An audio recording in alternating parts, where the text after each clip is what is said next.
You're watching WAFB's streaming newscast, live and local, with Dion Guillory. This is 9 News at 5:30. We start streaming at 5:30 tonight with the extremely cold weather we are still dealing with. The Arctic air, a shock to the system, and it's going to get even colder. Jeff Morrow is here to look at those freezing temperatures. Jeff. Well, we're continuing our first alert as we continue to deal with very cold temperatures. Not something we see very often here in South Louisiana. An extreme cold warning is in place overnight tonight and through the morning hours tomorrow. Expires at 12 noon. The potential for some dangerous cold and the wind chill values could be pretty drastic as well once again for tomorrow morning. So we got to make those preparations again for tonight. A hard freeze is going to be possible across the local area. Freeze durations anywhere from 10 to 18 hours. So with hard freeze conditions, we're talking about 4 of the P's. So we're taking care of those people that don't have reliable heat, kind of limiting the time that the little ones also spend outside.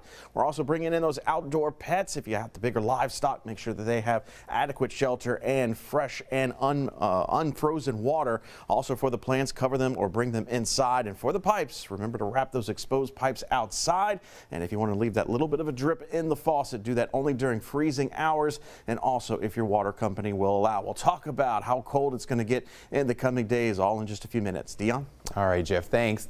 Breaking tonight, Louisiana leaders investigating 2 more possible deaths tied to the winter storm, which could bring the state's storm-related death toll to 5. The governor is saying the cases involve suspected hypothermia and are still under review by health officials. Governor Jeff Landry says restoration efforts are ongoing after the winter storm, leaving about 120,000 people without power in central and north Louisiana. Crews are working around the clock tonight, but full restoration will take time. SWEPCO and CLECO expect service restored by Wednesday, while some Entergy customers may have to wait until Thursday. And as we deal with below freezing temperatures, warming shelters are opening up for anyone who needs a warm place to stay. In Gonzales, there's a day shelter at 320 East Ascension Street in East Baton Rouge Parish. Both the main library at Goodwood and the Salvation Army Men's Facility on Airline are open up as shelters. Now, a warning for you, the Salvation Army is only accepting men as long as the temperature is below 40 degrees, which it seems to be that way for at least another day. Now, we aren't the only ones dealing with this deep freeze. The National Weather Service has issued cold weather advisories from Montana to the Florida Panhandle. People in the north are digging out from snow, while power lines in the south remain frozen. Jared Hill with all those images tonight. Residents in Worcester, Massachusetts broke out the elbow grease. It's just deep, so you got to go at it a couple times before you make any headway. Digging their cars out of snow drifts after the weekend's powerful winter storm. I'd rather be upstairs with my feet up right now, but it's okay. In Philadelphia, the young at heart took the easy way down the famed Rocky Steps as trucks tried to clear a path through the city. New England is no stranger to snowy scenes, but the accumulation in Vermont was too much for these pups. It's hard today because she's old with arthritis and she's short with little legs. This polar bear at the Memphis Zoo felt right at home. Nearly a foot of snow fell here in New York City's Central Park. And with the temperature not expected to rise above freezing for the next week, it's not going anywhere anytime soon. City kids took a break from virtual school to hit the hills, but even fun seekers can grow snow weary. I'm definitely going to get sick of it. Going to school and her going to work, it's going to be a problem. The snowfall is finished in much of the country, but the danger of frigid cold and ice remains. While parts of Georgia are thawing out, the storm knocked out electricity for hundreds of thousands across the South. Tree limbs and power lines in parts of Mississippi are crusted in ice, as officials warn it could take days to restore power. Jared Hill, CBS News, New York. An afternoon of fun turned into tragedy. Police say a Jeep Wrangler pulling 2 16-year-olds through a neighborhood in Frisco, Texas. Something went wrong and the girls hit a curb and a tree. They were then taken to the hospital where one died. The other is currently in critical condition. As for the 16-year-old driver, police have not mentioned criminal charges just yet. You don't have to be packed in with snow to have your travel disrupted. Airlines are scrambling to recover from those mass cancellations from Sunday due to that winter weather across much of the country. More than 11,600 flights were grounded yesterday. That makes it the worst day for canceled flights since the start of the COVID-19 pandemic in March 2020. Things are better now, but 14% of all flights are still canceled. Airlines are facing a logistical nightmare because flight crews aren't where they are supposed to be. A private jet with 8 people on board crashed on takeoff from an airport in Bangor, Maine on Sunday. Sources say it is unclear if anyone was hurt or killed in the crash. It happened as snow was falling in the area that caused low visibility. Early reports indicate the plane was a business jet and was registered to a company in Houston, Texas. Authorities are on the scene. The Federal Aviation Administration and the NTSB will investigate what happened. The airport is currently closed. Don't forget about your furry friends in this Arctic blast. According to Louisiana vet Dr. April Ulmer, pets need to come inside when we experience freezing temperatures, as their paws can develop frostbite very quickly. If your pet does get frostbite, she suggests applying petroleum jelly to their paws. And if you frequently see feral cats, don't put a blanket out for them.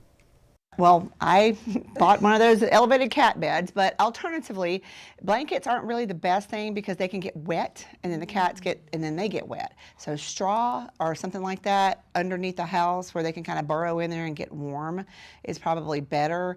And also when you're leaving, if you have cats that live in your neighborhood, knock on that car, honk that horn before you crank the engine, because so many of them will hide in there for warmth. Dr. Ulmer also stresses to keep your pets on a leash when they go outside because extreme temperatures can make them disoriented.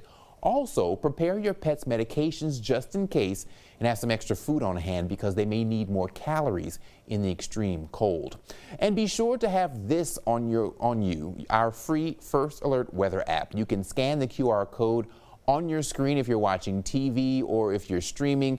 You most likely already have it, or you can remember later to download it. The app has a lot to offer, from the forecast in your area and an hour-by-hour look at our radar. For the second time this month, many in Minnesota are saying enough is enough after a Minneapolis man was shot and killed by federal immigration agents. Tonight, President Trump saying he's sending one of his top border officials there to oversee the operations. All of this comes after the Department of Homeland Security is at odds with video of the deadly encounter, and we want to warn you, it is disturbing. Here's Lana Zach. Say his name, Alex Preddy. As mourners gather at the memorial for Alex Preddy, an intensive care nurse who was shot and killed by federal agents, Minnesota Governor Tim Walz and President Trump are trying to come to an agreement to dial back the intensity of Operation Metro Surge. According to the governor's office, the president says he will consider drawing down the number of federal agents in the Twin Cities and instruct the Department of Homeland Security to cooperate with the Minnesota Bureau of Criminal Apprehensions in their investigation into the death of Preddy. The 37-year-old was shot and killed by federal agents Saturday morning. Moments before, Preddy was seen holding his phone and arguing with officers. Shortly after, he was hit with chemical spray and tackled. An agent takes a gun from Preddy's waist, and the shooting begins 1 second later. Similar to the shooting of Renee Good, the Trump administration put the blame on Preddy. He wasn't there to peacefully protest. He was there to perpetuate violence. But those who knew him, including Father Harry Tatso, say he was known for his kindness. So don't please pay any attention to the vilification from our national leaders.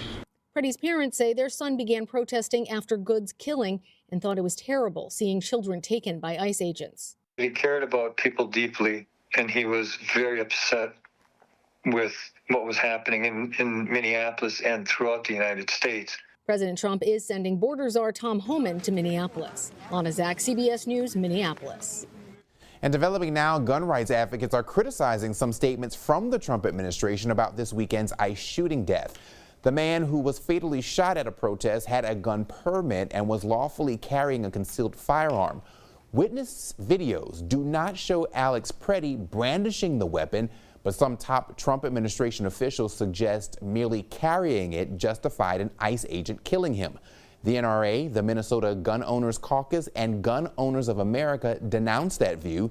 They point to the Second Amendment or Minnesota's permissive gun laws.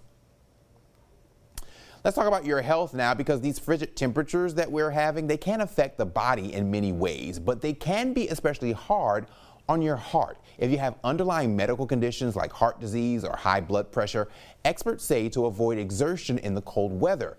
Mandy Gaither takes a look at the toll extreme weather can take on your heart. Whether it's shoveling snow or de-icing your car, winter weather can be hard work, especially for your heart. You're going out into very chilly weather, which it could also be a very different climate than you're accustomed to, so a stressor to the body, trying to do something that's incredibly physically challenging. Dr. Tamana Singh with Cleveland Clinic says in the cold, our bodies are also working to maintain core temperature, straining the heart as blood vessels constrict. Blood pressure and heart rate both rise. For those who already have heart problems, it can be dangerous. This is why we tend to see a number of heart attacks or cardiac consequences when people are shoveling snow or doing a lot of heavy effort, high intense work in cold weather or snowy conditions. To protect your heart, Singh says not to underestimate the weather. If you go outside, dress in layers and wear sweat-wicking clothing. Cover areas that lose heat like ears and your head. Put on thick wool socks and gloves. Put in some breaks if you're shoveling. Ask for some help. If there's a better time of day to do some of that shoveling, like under the heat of the sun, I would certainly advocate for that. And be aware of red flag symptoms, including chest pain or discomfort, jaw pain or tightness, and general unease. Singh says if something feels off, get inside and call 911. I definitely encourage all of my patients to be safe rather than sorry in these situations. For Health Minute, I'm Mandy Gaither. Lifetime heavy drinkers face a much higher risk of colorectal and rectal cancer. A study published in the journal Cancer found that people who average 14 alcoholic drinks a week have a 25% higher chance of colorectal cancer and a 95% higher risk of rectal cancer. But researchers also found that quitting drinking can lower that risk. New vaccine guidelines from the American Academy of Pediatrics significantly differ from controversial government recommendations. The AAP schedule out today contains just minor adjustments of last year's guidance. By contrast, the CDC is narrowing its recommendations for several diseases. It's also calling for a health provider consult for flu, COVID-19, and rotavirus. Those vaccines for those viruses. Many states and doctors are relying on the AAP guidelines in light of the government changes. The Academy's recommendations have endorsements from 12 major medical and healthcare organizations. All right, you might want to get those tax documents out. The IRS and the Louisiana Department of Revenue will accept your tax returns starting right now. And you can file your state taxes free on the Louisiana Department of Revenue website. You have until April 15th to file your taxes, but if you do need some more time, you can file for an extension to October 15th. Now, if you send any time-sensitive documents by mail, listen up. A change at the U.S. Postal Service could mean major adjustments for when you drop those in the mail. Jared Hill again with those tips on how to make sure your mail arrives on time. Mailing time-sensitive documents? Well, time is now even more of the essence. Days before the start of the new year, the U.S. Postal Service announced the date you drop mail in the mailbox may no longer be the date it's officially processed and postmarked. How significant is this? I think it's significant in a couple of ways. Economist Elena Patel follows the Postal Service for the Brookings Institute. People who are mailing things very close to deadlines should be even more aware of and maybe make changes. USPS posted on its website, while we are not changing our postmarking practices, we have made adjustments to our transportation operations. The shift could have a big impact on people who pay bills, vote, or file their taxes through the mail. Anything that's getting mailed to a government agency should be sent hand-stamped, registered mail, return receipt requested. The National Society of Tax Professionals is echoing the recommendation from USPS.